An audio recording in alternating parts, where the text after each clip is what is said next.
Hi வணக்கம். இன்னைக்கு அயனார் துணை சீரியல் இன்னைக்கான ப்ரொமோ தாங்க பார்க்க போகிறோம். அதுக்கு முன்னாடி என்னோட சேனலை சப்ஸ்கிரைப் பண்ணி வச்சுக்கோங்க. வாங்க ப்ரொமோக்குள்ளே போகலாம். நிலாக்கு வேலை இல்லை இல்லையா, அதை சேரன் கேட்குறாரு, என்னம்மா வேலை எப்போ கிடைக்கும்ன்ற மாதிரி.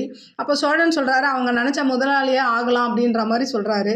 அப்போது பணம் இல்லாதனால தான் இப்படி அப்படின்னும் போது அப்போது பாண்டியன் சொல்கிறாரு, நான் கேட்டு பார்க்குறேன் அப்படின்ற மாதிரி சொல்லும் போது அப்போது நிலா வேணான்னு சொல்கிறாங்க. அப்போ பாண்டியன் சொல்கிறாரு, ஏன் நம்ம இந்த வீட்டோட பத்திரத்தை வச்சு காசு வாங்கக்கூடாதுன்ற மாதிரி சொல்லும் போது அப்போது சேரன் கேட்குறாரு, என்னப்பா இந்த மாதிரி வாங்கலாமான்னும் போது அவங்க நடேசனே என்ன சொல்கிறாருன்னா, நிலா வந்ததுக்கப்புறம் தான் இது வீடாகவே இருக்குது, நீ அதை முதல்ல பண்ணு அப்படின்ற மாதிரி சொல்கிறாரு.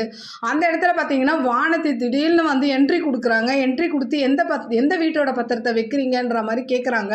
இதுக்கப்புறம் இந்த சீரியலில் என்ன நடக்கும்னு தெரியல. இவங்க வைக்க விட மாட்டாங்கன்னு என்னோட கருத்து இருக்குது. ஏன்னா வானதிக்கு நிலாவை கண்டாலே பிடிக்காது.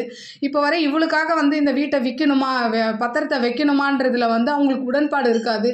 இதை பிடிச்சி கண்டிப்பாக ஒரு சண்டை போடுவாங்கன்றது என்னோட கருத்து. உங்களோட இந்த சீரியலில் உங்களோட கருத்துக்களை என்னோட கமெண்ட் பாக்ஸில் சொல்லுங்கள். வானதி என்ன பண்ணுவாங்க, இதுக்கப்புறம் அந்த வீட்டில் நிலாவை விரட்டிடுவாங்களா, இல்லை அவங்க இருப்பாங்களா, இல்லை அந்த பத்திரத்தை வைக்க விடுவாங்களா? உங்களோட கருத்துக்களை என்னோட கமெண்ட் பாக்ஸில் சொல்லுங்கள். என்னோட சேனல் பிடிச்சிருந்தா லைக் பண்ணுங்கள், ஷேர் பண்ணுங்கள், கமெண்ட் பண்ணுங்கள். என்னோட சேனலை சப்ஸ்கிரைப் பண்ணி ப்ளீஸ் சப்போர்ட் பண்ணுங்கள். நன்றி, வணக்கம், பாய்.